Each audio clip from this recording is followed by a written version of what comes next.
ഓം നമോ വെങ്കിടേശായ. നമസ്കാരം. ആത്മീകം കുടുംബത്തിന്റെ പുതിയൊരു പതിവിലേക്ക് എല്ലാവർക്കും സ്വാഗതം.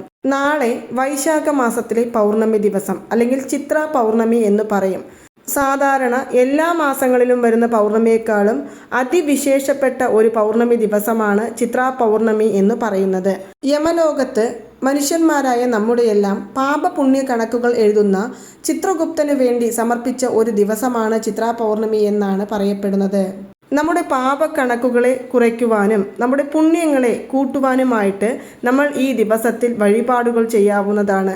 ഏതു ദൈവത്തെയാണ് വഴിപാട് ചെയ്യേണ്ടതെന്നാൽ സാധാരണ പൗർണമി ദിവസത്തിൽ എല്ലാ ദൈവങ്ങൾക്കും ഏറ്റവും ഉചിതമായ ഒന്നാണ് ശിവഭഗവാനെ വഴിപാട് ചെയ്യാം, ചന്ദ്രഭഗവാനെ വഴിപാട് ചെയ്യാം, പാർവതി ദേവിയെ പ്രാർത്ഥിക്കാം, സുബ്രഹ്മണ്യ സ്വാമിയുടെ വഴിപാടുകൾ ചെയ്യാം.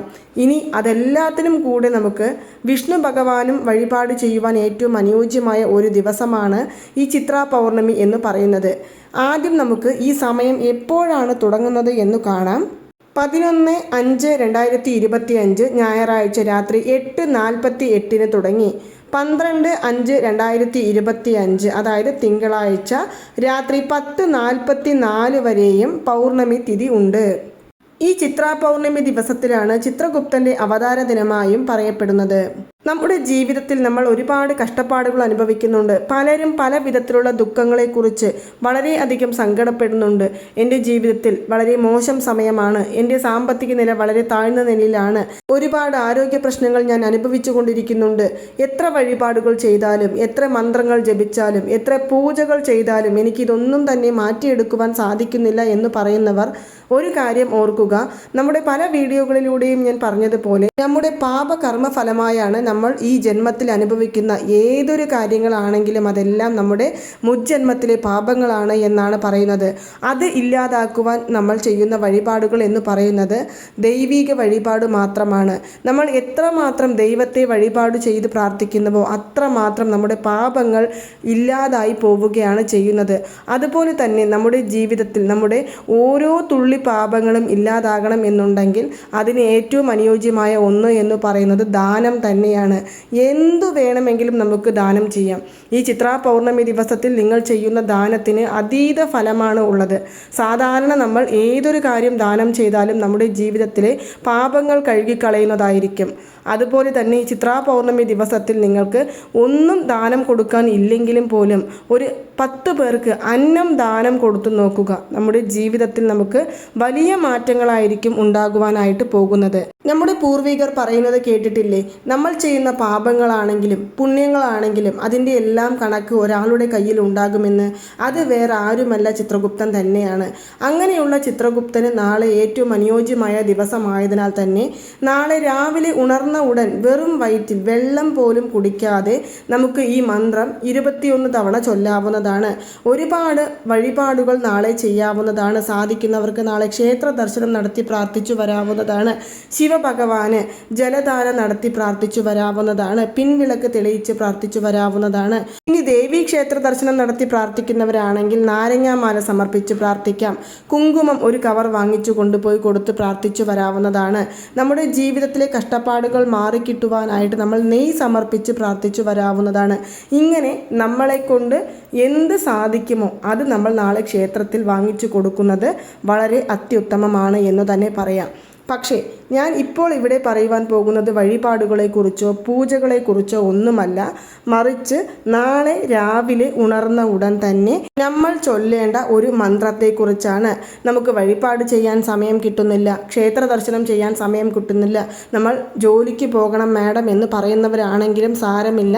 നാളെ രാവിലെ ഉണർന്ന ഉടൻ തന്നെ കൈയും മുഖവും കഴുകുക. കുളിക്കാൻ സാധിക്കുന്നവരാണെങ്കിൽ കുളിക്കാം. ഇനി അതിന് പറ്റില്ല മാഡം, ഞങ്ങൾക്ക് സമയം കിട്ടില്ല എന്ന് പറയുന്നവരാണെങ്കിൽ നേരെ നമ്മൾ കയ്യും മുഖവും കഴുകിക്കൊണ്ട് താഴെ തറയിൽ ഇരുന്നു കൊണ്ട് കിഴക്ക് ദിശ നോക്കി ഇരുന്നു കൊണ്ട് കണ്ണുകൾ അടച്ച് ആദ്യം ശിവഭഗവാന്റെ മന്ത്രം നമ്മൾ 7 തവണ പറയാം. ഓം നമ ശിവായ എന്നുള്ള മന്ത്രം നമ്മൾ 7 തവണ ചൊല്ലിക്കഴിഞ്ഞതിനു ശേഷം 21 പ്രാവശ്യം ഓം ചിത്രഗുപ്തായ നമ, ഓം ചിത്രഗുപ്തായ നമ, ഓം ചിത്രഗുപ്തായ നമ എന്നുള്ള മന്ത്രം നമുക്ക് 21 തവണ ചൊല്ലാവുന്നതാണ്. കണ്ണുകൾ അടച്ചിരുന്നു കൊണ്ട് നമ്മുടെ മനസ്സിനെ ശാന്തമാക്കിക്കൊണ്ട് നമ്മൾ ഈ മന്ത്രം തുടർച്ചയായി ചൊല്ലാവുന്നതാണ്.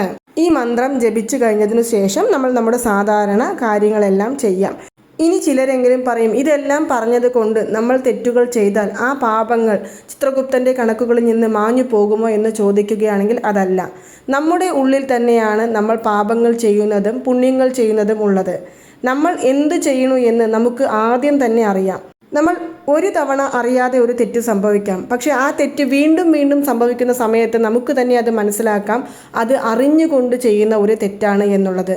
അതുകൊണ്ട് നമുക്ക് ആ തെറ്റിനെ തിരുത്തണം എന്നുള്ള ആ ഒരു ചിന്താഗതി നമ്മുടെ മനസ്സിലേക്ക് ഇതുവരെയും വന്നിട്ടില്ല. അങ്ങനെയാകുമ്പോൾ അത് പാപം തന്നെയാണ്. അറിയാതെ ചെയ്യുന്ന തെറ്റുകൾക്ക് നമുക്ക് ക്ഷമ ഉണ്ട്. അത് നമുക്ക് എപ്പോഴും പറയില്ലേ, ഉറങ്ങുന്നവരെ നമുക്ക് വിളിച്ചുണർത്താൻ സാധിക്കും, പക്ഷേ ഉറങ്ങുന്നത് പോലെ അഭിനയിക്കുന്നവരെ ഒരിക്കലും നമുക്ക് വിളിച്ചുണർത്താൻ സാധിക്കില്ല. ഇതുതന്നെയാണ് നമ്മൾ മനസ്സിലാക്കേണ്ടത്. ചിത്രഗുപ്തൻ്റെ പാപക്കണക്കിൽ നിന്നും നമ്മുടെ പാപങ്ങൾ കുറയണമെന്നുണ്ടെങ്കിൽ നമ്മൾ അറിയാതെ ചെയ്ത തെറ്റുകൾക്കുള്ള ആ ഒരു ശരി എന്താണോ അത് കണ്ടെത്തി നമ്മൾ ചെയ്യുന്നതാണ്. അതിനുവേണ്ടിയാണ് ഞാൻ ദാനം ചെയ്യാനായിട്ട് പറയുന്നത്. കാരണം നമ്മൾ വേറെ ആർക്കെങ്കിലും ഏതെങ്കിലും തരത്തിലുള്ള ഒരു സഹായം ചെയ്തു കൊടുക്കുകയാണെങ്കിൽ അത് നമുക്ക് തന്നെ പിന്നീട് തിരിച്ചടിയായിട്ടാണ് ഇപ്പോൾ മാറി വന്നുകൊണ്ടിരിക്കുന്നത്. അതുകൊണ്ട് നമ്മൾ ആ കാര്യങ്ങളിലേക്കൊന്നും സാധാരണഗതിയിൽ പോകുന്നില്ല. മറിച്ച് ഈ ദാനം എന്ന് പറയുന്നത് എന്താണ്? ഒരു നേരത്തെ ഭക്ഷണത്തിന് വകയില്ലാതെ വിഷമിക്കുന്നവർക്ക് ഒരു നേരത്തെ ഭക്ഷണം നമ്മൾ വാങ്ങിക്കൊടുക്കുന്ന സമയത്ത് അവർ മനസ്സ് നിറഞ്ഞ് നമ്മളെ അനുഗ്രഹിക്കും. ആ അനുഗ്രഹം തന്നെയാണ് നമ്മുടെ പുണ്യങ്ങളിലേക്ക് ചേരുന്നത്. അതുപോലെ തന്നെ നമ്മൾ വേറെ എന്തു കൊടുത്താലും എല്ലാവരും പറയും, എനിക്ക് ഇനിയും വേണം എന്നുള്ളത്. പക്ഷേ അന്നം ദാനം കൊടുക്കുകയാണെങ്കിൽ അവരുടെ വയറ് നിറയുന്ന സമയത്ത് അവർ മതി എന്ന് പറയും. അതുകൊണ്ടാണ് പറയുന്നത് ദാനത്തിൽ ഏറ്റവും മികച്ച ദാനം അന്നദാനമാണ് എന്നുള്ളത്.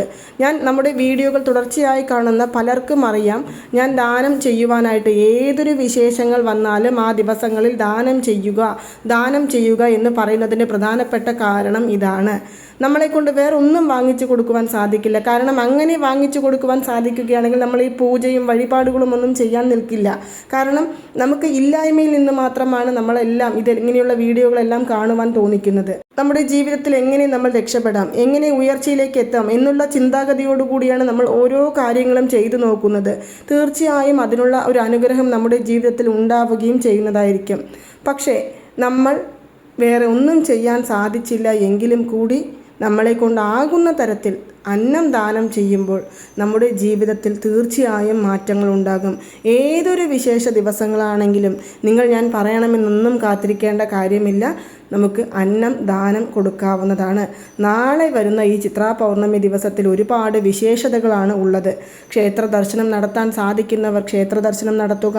ഓം ശിവായ നമഃ എന്നുള്ള മന്ത്രം ചൊല്ലുവാൻ സാധിക്കുന്നവർ രാവിലെ വീട്ടിൽ ദീപം തെളിയിച്ച് 108 തവണ ഓം ശിവായ നമഃ എന്നുള്ളതോ ഓം നമോ നാരായണ എന്നുള്ള മന്ത്രമോ അതും അല്ലെങ്കിൽ ഓം നമോ ഭഗവതേ വാസുദേവായ നമഃ എന്നുള്ള മന്ത്രം ജപിക്കാം.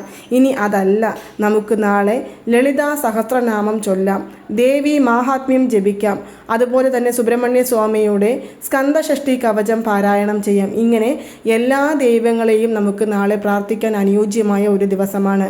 നിങ്ങൾക്ക് ഏത് ദൈവത്തെ പ്രാർത്ഥിക്കാനാണോ നാളെ മനസ്സിൽ തോന്നുന്നത് അവർക്ക് തീർച്ചയായും ഒരു ദീപം തെളിയിച്ച് നമ്മുടെ വീട്ടിൽ തന്നെ നമുക്ക് വഴിപാടുകളും മന്ത്രങ്ങളും ചൊല്ലാവുന്നതാണ്. നാളെ രാത്രി 10:44 വരെയും പൗർണമി തിഥി ഉള്ളതിനാൽ തന്നെ ജോലിക്ക് പോയി വന്നവർക്കും വീടുകളിൽ ദീപം തെളിയിച്ച് മന്ത്രം ജപിച്ച് പ്രാർത്ഥിക്കാവുന്നതാണ്. അപ്പോൾ നാളെ രാവിലെ മറക്കാതെ ഉണർന്ന ഉടൻ തന്നെ കയ്യും മുഖവും കഴുകി ചൊല്ലേണ്ട മന്ത്രം ഏതാണ് എന്ന് നമ്മൾ കണ്ടു. നിങ്ങൾക്ക് എല്ലാവർക്കും ഈ ഒരു വീഡിയോ ഇഷ്ടമായി കാണുമെന്ന് വിശ്വസിക്കുന്നു. ഈ വീഡിയോ ഇഷ്ടമായാൽ മറ്റുള്ളവരിലേക്കും കൂടി എത്തിക്കുവാനായിട്ട് ശ്രമിക്കുക. അതുപോലെ തന്നെ നമ്മുടെ ചാനൽ ഇഷ്ടപ്പെടുന്ന വ്യക്തികളുണ്ടെങ്കിൽ മെമ്പർഷിപ്പിൽ ജോയിൻ ചെയ്യണമെന്ന് ആഗ്രഹമുണ്ടെങ്കിൽ സബ്സ്ക്രൈബ് ബട്ടൻ്റെ തൊട്ടടുത്ത് തന്നെ ജോയിൻ ബട്ടൺ ഉണ്ട്, അതിലൊന്ന് ജോയിൻ ചെയ്താൽ മതിയാകുന്നതാണ്. കൂടാതെ സബ്സ്ക്രൈബ് ചെയ്യാതെ കാണുന്ന ഒരുപാട് പേരുണ്ട്, അവർ ഒന്ന് സബ്സ്ക്രൈബ് ചെയ്യുവാനും സപ്പോർട്ട് ചെയ്യുവാനും മറക്കരുത്. അപ്പോൾ നന്ദി, നമസ്കാരം. ഓം നമോ നാരായണ. ഓം നമോ വെങ്കിടേശായ നമഃ.